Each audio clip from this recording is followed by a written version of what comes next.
Okay, so we're talking about big data. I've got to work out what range this will work from. Kind of range. Okay, it's all about me. Yes, I am an academic. My name is Mark Whitehorn, and I'm an academic. And I almost feel sometimes you have to admit this. I hold the chair of analytics at Dundee, where I do research work on various things, how we model analytical systems. Also working with proteomics, which is generating very large sets of big data. I also work at Cambridge, where we have applied BI techniques to Darwin, and I've talked about that at Obis Omni before, so I'm not going to talk about it here. We also run, at Dundee, we run a master's in BI, where we are churning out, we discovered recently we're churning out data scientists. We hadn't thought that at the time, but we looked up the definition of a data scientist, and that's what we're producing. And every time I've spoken at Obis, we have managed to recruit people, because you are the target audience. This is aimed at people who are already in employment, who want to do it part-time. So the amount of time you have to spend at Dundee to do this is 11 days a year. So it's built to do part-time. I would love to do a long sales spiel, but I won't. If any of you are interested, see me afterwards, as you might say. But what do I want? Being an academic, you always get defensive. People think you don't know about the real world. 50% of the time I'm an academic, 50% of the time I'm a consultant.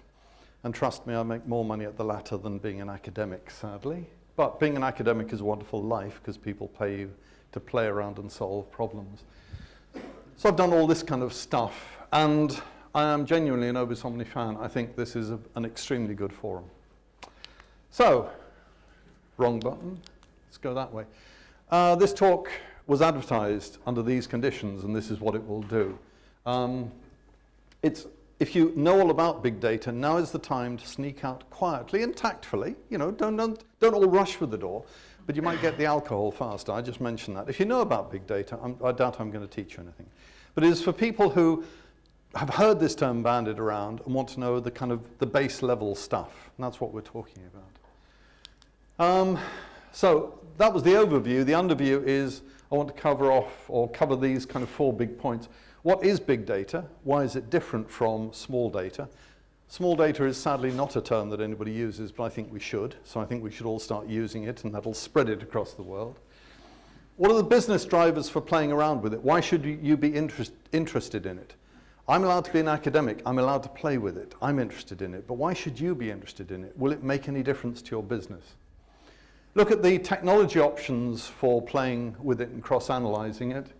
And if you're interested then in big data, what are the simple rules for establishing a big data strategy? There are acknowledgements. Great thing about being a prof is you have enormous power and you can steal things from people. If you steal them without telling, it's called plagiarism, and that's the end of your career. I am very grateful to these guys for providing some of the slides you're going to be seeing. So, important information. You're all worrying now. He's going to go on and on and on, and there's the promise of alcohol, and he's going to overrun, because they always do. Okay, I'll give you a promise. We will finish on time at 22. It's guaranteed promise, so I'm still talking. I'll just shut up at that point. And I say this because you'll get tense halfway through. You'll think, how many slides has he got in that slide stack? So it's just, it's a promise. So we'll start with this one. What is big data? Okay, definitions of data are complex. It's probably more like a spectrum. But what do we know about data? We know that a lot of business data is tabular. It goes into tables. It's atomic. Each bit can't be split up. It's pretty well structured. So you're talking about relational data, right? Not really. Relational data has a whole lot of other rules wrapped around it. And they're all really good rules, and they're fantastic for controlling all sorts of things about the data. But really, I'm not making it has to be relational before we can think of that kind of data. I'm saying basically anything that fits into a 2-dimensional grid of data. So tabular data can be stored in tables. That is a table. It's got, in a relational database, in a lot of analytical systems, it'll have a name. If it hasn't got a name, you can't find it, so it's got to have a name. It's got columns. Each column has a unique name. And there are rows. You're all familiar with this, aren't you? You're all thinking, this is database 101. That's fine. We're just establishing a baseline. It's got a primary key, a unique identifier. And each piece of data can be reached by finding the table name, the primary key value, and the column name. It's a guarantee. And each row represents something that actually exists in the real world. If your database is not representing the real world, you have missed the point. You know, that's what it's there to do. So there is a real Bentley. It is black. It does have that registration number. There is a cute little Triumph. You can't see its registration number, but it is CER162C. It is green. So these are real entities in the real world. So we have tabular data. And it may not be apparent to you, we spent the last 30 years trying to understand tabular data and control it properly. We really have. If you look at the research work that's been done on trying to handle this data properly, it's an enormous body of work. And we are talking here about understanding the handling of table of data with columns and rows. But we all understand and accept that we can do transactions against the data, and we expect the transactions to persist, and we expect to understand what happens when we run a query. And all of that, there is actually a huge body of work behind that. Jim Gray's enormous 13-year work on transaction control, for example. Massive amounts of work here. And it's great, we understand it. And I would say now we understand this kind of data fairly well. But there's a lot of other data out there that is not tabular. And it's things like image files. I would say, how many of you have a mobile phone that can take pictures? But it's a stupid question. Because if we find one person in this room who doesn't, we'll all point at them and make fun of them, because they will be the odd person out. There is that kind of data. That doesn't fit well into tables. It never is going to. And I kind of, being an academic, you get very pedantic. I've said this data is not tabular in any meaningful sense. Just in case somebody else raises it, you could take an image file, you could take every single pixel, you could put them in a big table, you could give each one a unique key, and you could say, there you are, it is tabular. Okay, you could do that. How many people have actually ever done that? You don't have a life. Really, you don't. As an academic. Sorry? Take a photograph of an Excel spreadsheet. It's the other end of it. Yeah, I mean, so it's not tabular in any meaningful sense. And I just had to put that slight qualification in there. But basically, it's not tabular. And you're talking now about Word documents, sensor data, weblogs. You're talking about an awful lot of data that is now becoming very important to us, which is non-tabular. And that's essentially what we're getting to. This is obviously where we're heading to with big data. Point of sale data, you know, that kind of stuff. This stuff that streams out of machines. Mass spectrometers that I work with, these things churn out 4 gig, 8 gig files every time you push the button. And these are non-tabular data. So we need a name for that. And all these names have been used, and you'll meet them all. Unstructured data, I hate it. Unstructured data, what? A JPEG has no structure. You ever pulled one apart? It's really highly structured. It's very carefully controlled. If it wasn't, your camera wouldn't work. So calling it unstructured data, I hate. Semi-structured data, that implies it's kind of rather poorly done. You know, it's slightly structured. No, it's not slightly structured. It's all very structured. What about multi-structured then? This is a term favored by companies like Astrodata. What they're trying to get over with there is that a PDF has a very strong structure, and a Word document has a very rigorously defined structure, but they're different, so we'll call it all multi-structured. Problem with that name is it implies that PDFs have multiple structures, which technically they do version to version, but I don't think this is a good term either. Non-relational, it's very negative, isn't it? You know, it's defining it by what it isn't, which is exactly what I'm doing here, you will note. Non-tabular, I don't like any of these terms. And the term that a lot of people use is big data. And you can argue that that's a bad term either. I don't think there's a particularly good term for it. It is a negative. It's saying non-tabular data. However, I think it's fair to say big data is a good term. It's probably the best one we've got. If any of you think of a better one, I'm not talking about naming the Obis Omni thing. I'm talking about a better name. Just share it with me and I'll take all the fame and the glory. You know, that's fine. But so what is big data? It's usually non-tabular, and it very often comes in large quantities.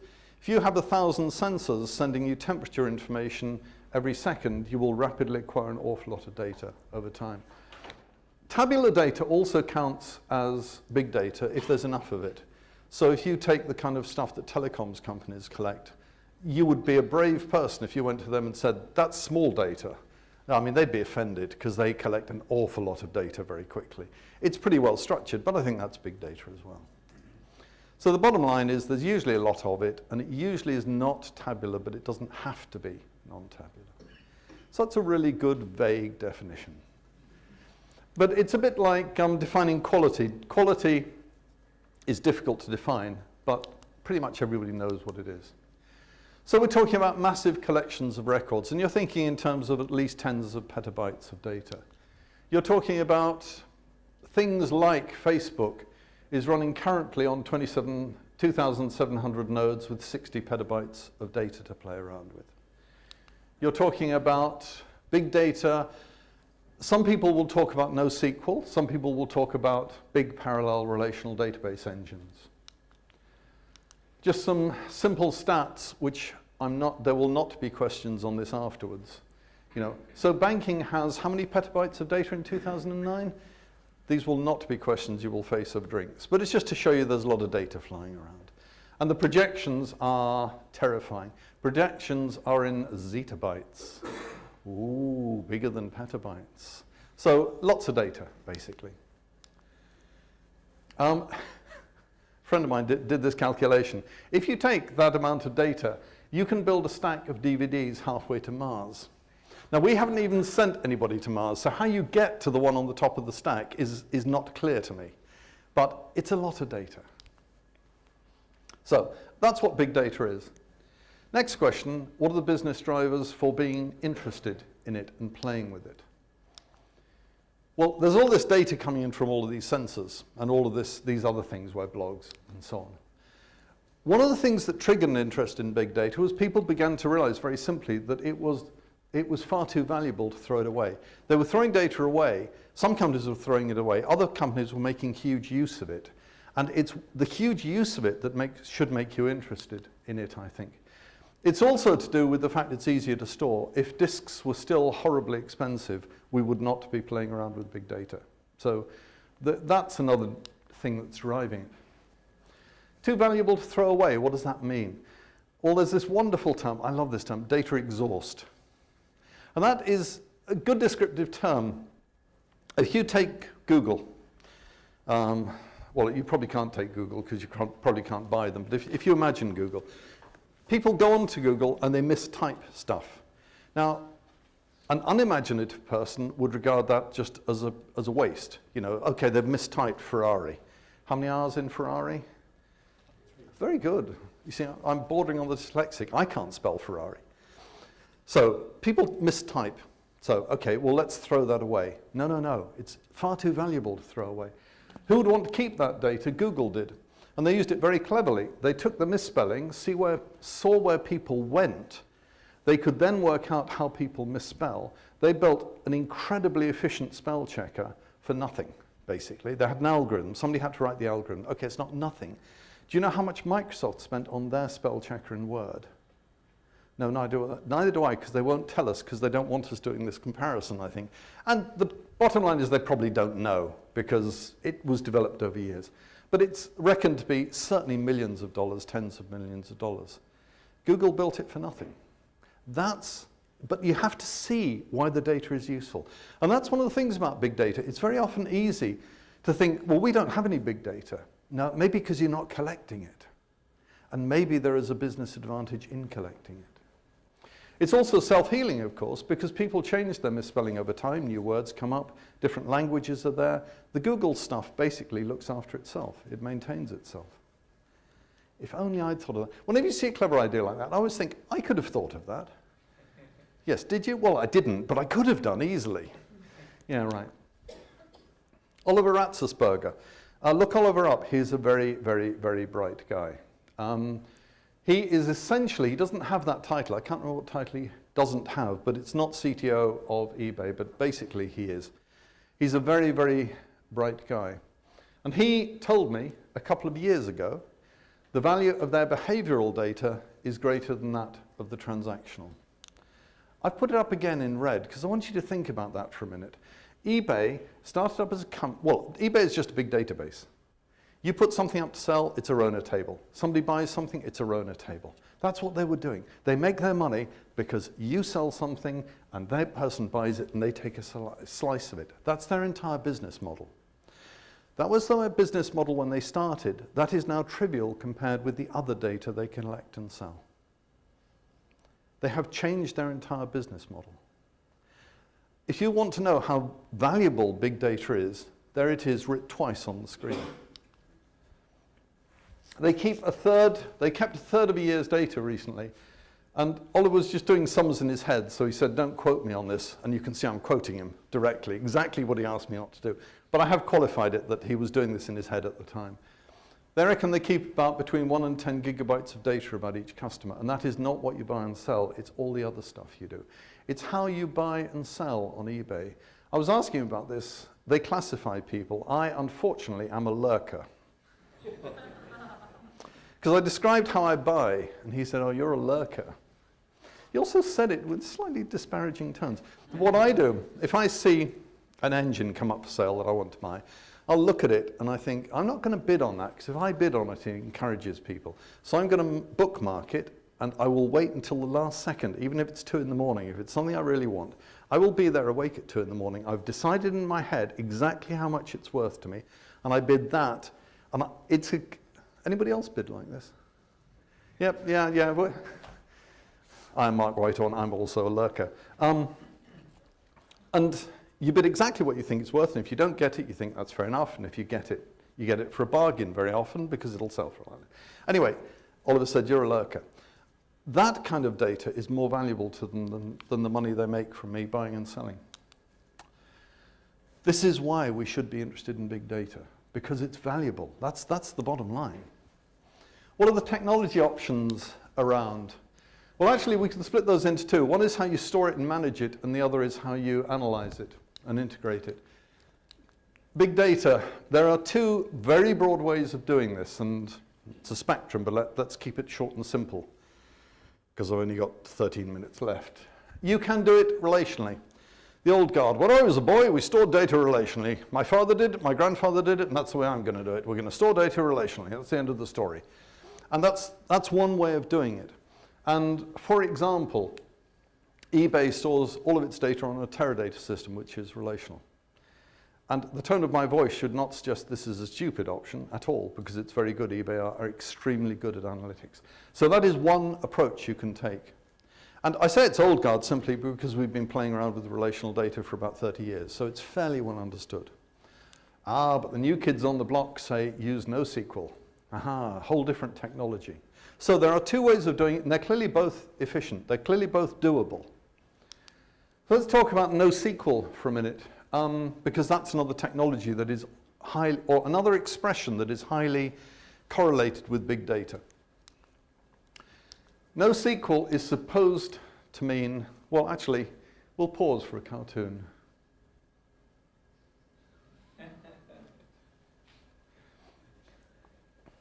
I like it.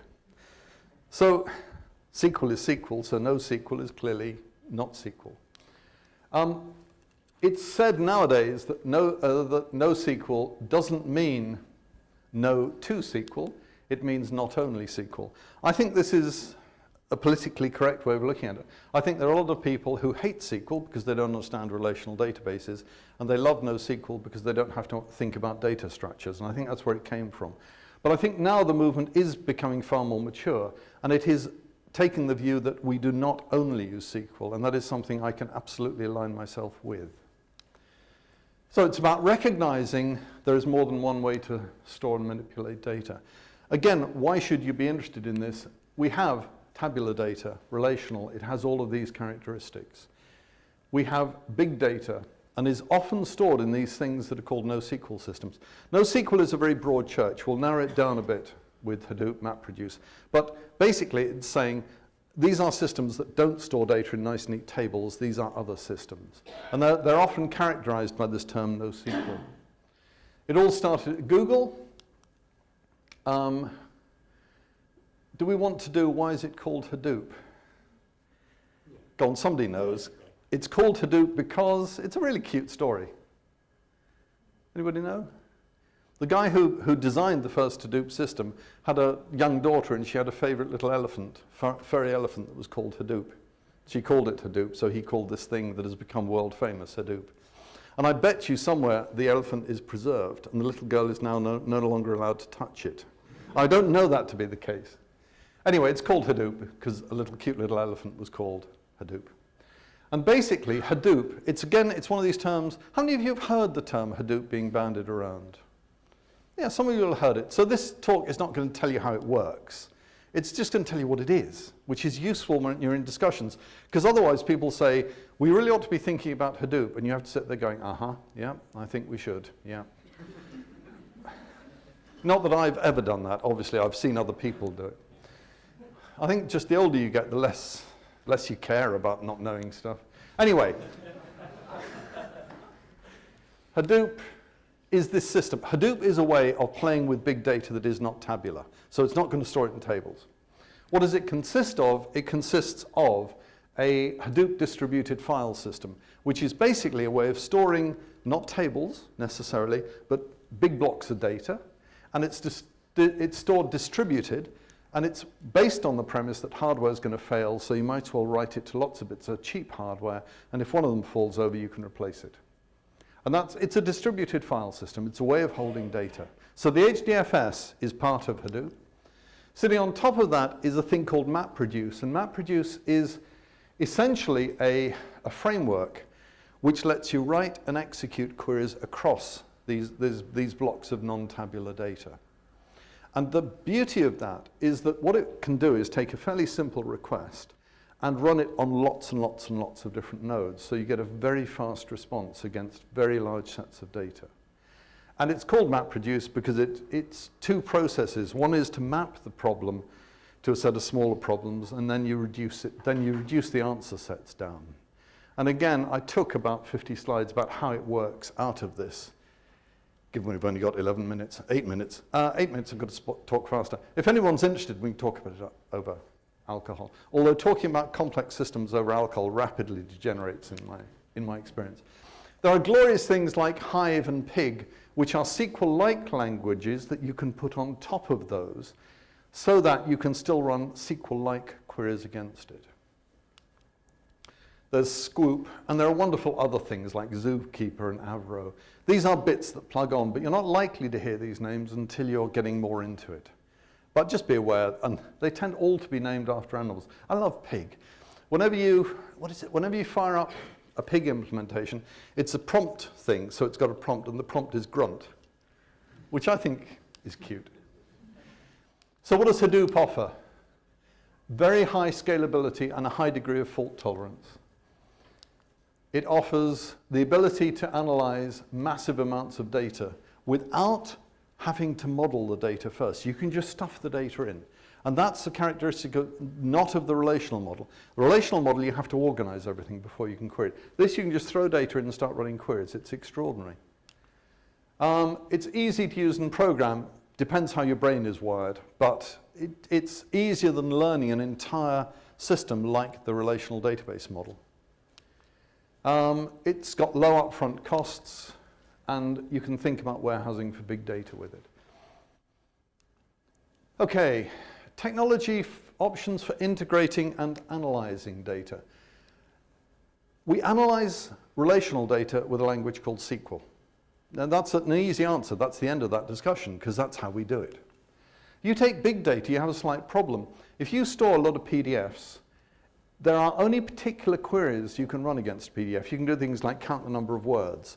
You can look at the tone of the document. You can analyze it and see which words are being used.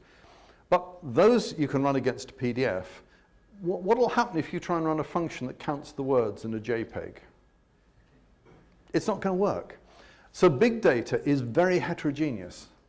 PDFs are very different from JPEGs, which are very different from mass spectrometer outputs. So we compartmentalize the analysis. We have a Hadoop system, and we have a SQL, a relational system. And we tend to run queries against those two. I think this is a disaster. And I think it's quite clear we have got to run queries against both of these. And the reason I'm so sure about that is when you talk to users, they don't care. They don't care if it's big data. I care a lot, Because I like databases. I used to have a life, but then I started liking databases. Now I don't. But the point is that I care about the distinction, and you may well care. Your users won't. They just want to query against these things. And that is the crucial test. If, we build systems for users. We don't build them for our own amusement. And they will want and need to cross-analyze. So, okay, I've said that big data is very different. PDFs, JPEGs, blah. How are you ever going to unify querying across that, let alone across tabular data? Well, it turns out that every query, or virtually every query you run against big data, will ultimately return a table of data. Because that's how we think about data. That's why we've been so keen on tabular data all this time. So if you take PDFs and you run something saying, give me all the words that were in that, you're quite happy to take them back as a table. So if you take the work I'm doing at Dundee, you do not have to, again, I'll tell you all about this over a drink, but basically, we are interested in the protein structures of cells. Proteins are made up of peptides, and we have a system for analyzing the little fragments that you can get out of proteins. We basically smash the sample up, stick it in a big expensive machine.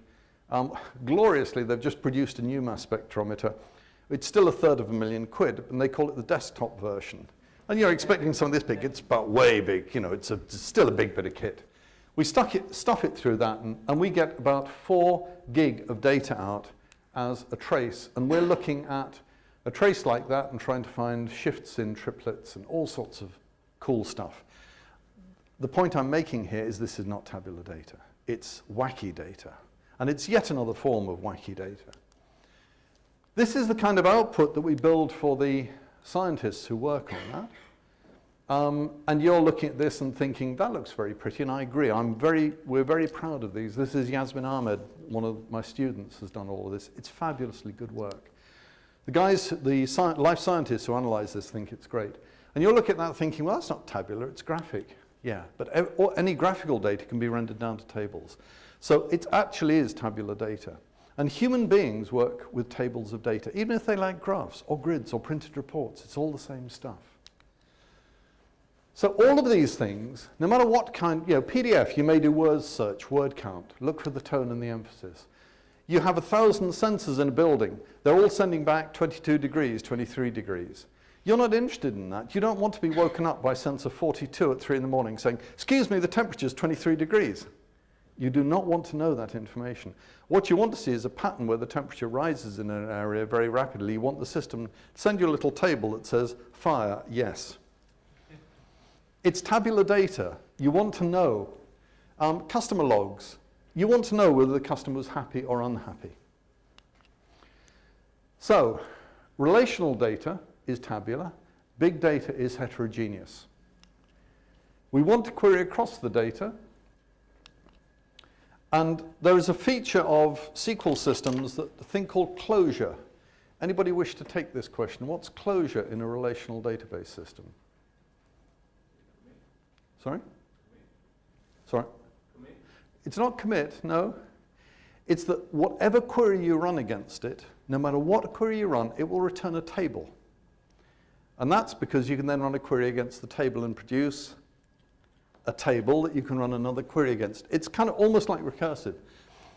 So, suppose you have a system that is capable of storing tables of data.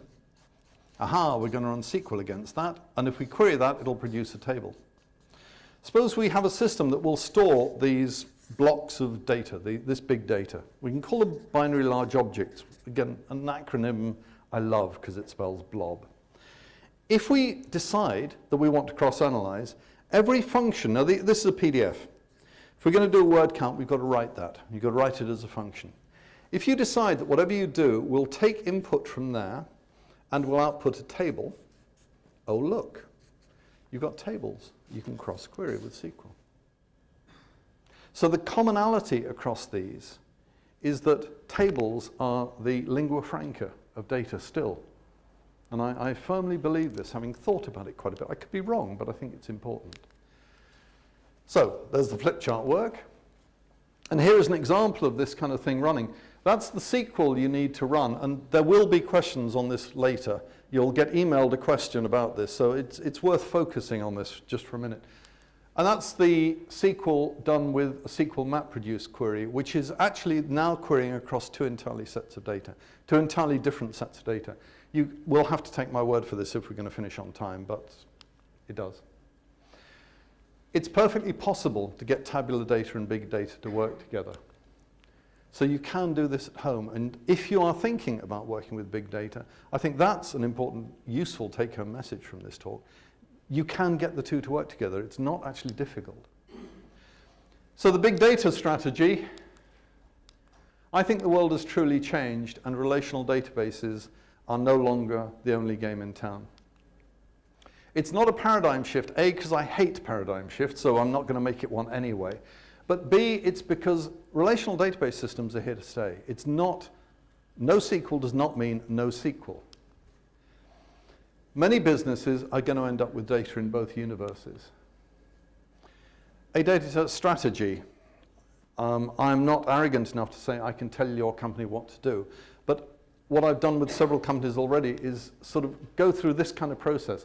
What is your current data? What tabular data have you got? What big data have you got? And if the answer is we don't have any big data, that may be true, or you may be throwing it away. If you're throwing it away, is it any use to you? Should you think about it? And get your bright people to look at this. You've got to think outside the box, like Google did with the misspellings. You've got to think, what could we use that data for? Work out how you're going to capture it and store it. You can store it in Hadoop. You may well use a NoSQL system. It's up to you. But think cross-analytical right from the start, because your users are not going to care these are different blocks of data. They're probably not even going to know. So there is this kind of religious war starting up, you know. Relational databases are rubbish, let's use NoSQL. These are the wrong questions. There are two classes of data and they're complementary. And I think if you understand this now, you are ahead of the competition. The big guys are doing this. A lot of other companies are not yet doing this. If you act upon it, you stay ahead. And I would like to point out, I have no vested interest. I hold no shares in any of these companies because I think it's immoral to do so and give an opinion about them. So I don't have anything to sell to you. I just happen to believe this is true. I've been playing around with big data for 5 years. I've never talked about it at this kind of forum before because I would talk about it and then say, and don't do anything yet, which is not a useful message. I think now is the time when there is enough stuff out there to do useful stuff with. Thank you very much.